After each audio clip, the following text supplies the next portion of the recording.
Hello friends, welcome to খেল দুনিয়া। Transfer window শেষ হওয়ার মুখে 31শে অগস্ট ট্রান্সফার উইন্ডো বন্ধ হয়ে যাবে। তো এখন প্রশ্ন হচ্ছে মোহনবাগানের ডিফেন্সের কী হবে, কারণ আনোয়ার আলী চলে যাওয়ার পর কোনো ভারতীয় ডিফেন্ডার মোহনবাগানে আসেনি। অনেকজনের সাথেই কথা হচ্ছিল, এখন অবধি কোনো ভারতীয় ডিফেন্ডার মোহনবাগান সই করাতে পারেনি। তো এখানেই প্রশ্ন উঠছে, তাহলে কি ভারতীয় ডিফেন্ডার সই করাবে না মোহনবাগান? কারণ প্রীতম কোটালও পাওয়া যাবে কি যাবে না সেটাও বোঝা যাচ্ছে না। কেরালা ব্লাস্টার্স অভিষেক সূর্যবংশীকে চাইছে, তার বদলে প্রীতম কোটালকে দেবে। মোহনবাগান অভিষেক সূর্যবংশীকে দিতে রাজি নয়।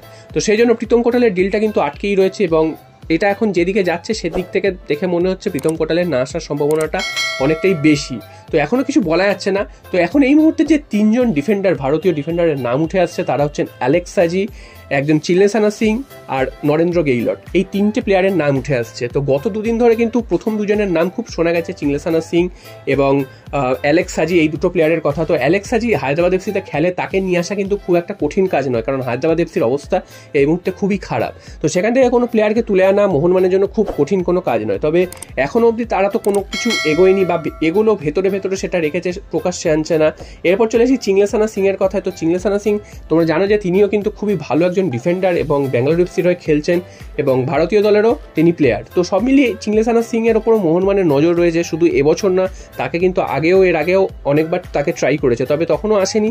এখন কি হবে এখনও কিন্তু বোঝা যাচ্ছে না। তবে আজকের কিন্তু নতুন নাম উঠে এসছে, সেটা হচ্ছে নরেন্দ্র গেইলট। নরেন্দ্র গেইলটও ভারতীয় দলে খেলেছে এবং তারও এক্সপিরিয়েন্স কিন্তু খুবই বেশি।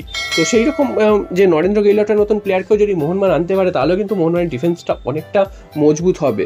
তো এই তিনজন ভারতীয় নাম কিন্তু এই মুহূর্তে বেরিয়ে আসছে যে মোহনবাগান তাদের দিকে নজর রেখেছে, যদিও কারুকে এখনও অবধি কনফার্ম করেনি। প্রত্যেকের সাথেই কিন্তু অনেক দূর কথা এগিয়েছে, তবে কাকে শেষ অবধি কনফার্ম করবে বা কোনো দুজনকে কি কনফার্ম করবে সেটাও কিন্তু একটা সম্ভাবনা রয়ে যাচ্ছে, কারণ মোহনবাগান যখনই যেদিকে হাত বাড়ে সেখান থেকে কিন্তু কিছু নিয়ে আসে। তো সেক্ষেত্রে দুটো প্লেয়ারকেও মোহনবাগান হয়তো সই করাতে পারে, তবে এই মুহূর্তে পুরোটাই কিন্তু খুবই কনফিডেন্সিয়াল রেখেছে, কোনো কিছুই বাইরে নিউজ আসছে না। তবে এই তিনজন প্লেয়ারের সাথে মোহনবাগান কথাবার্তা চালাচ্ছে, সেই নিউজটা কিন্তু সামনে এসছে। তো দেখা যাক শেষ পর্যন্ত কি হয়, এবং তোমাদের কি মনে হয় কোন প্লেয়ার মোহনবাগানের ডিফেন্সে আসলে ভালো হয় এই তিনজনের মধ্যে? তোমরা কিন্তু অবশ্যই কমেন্ট করে সেটা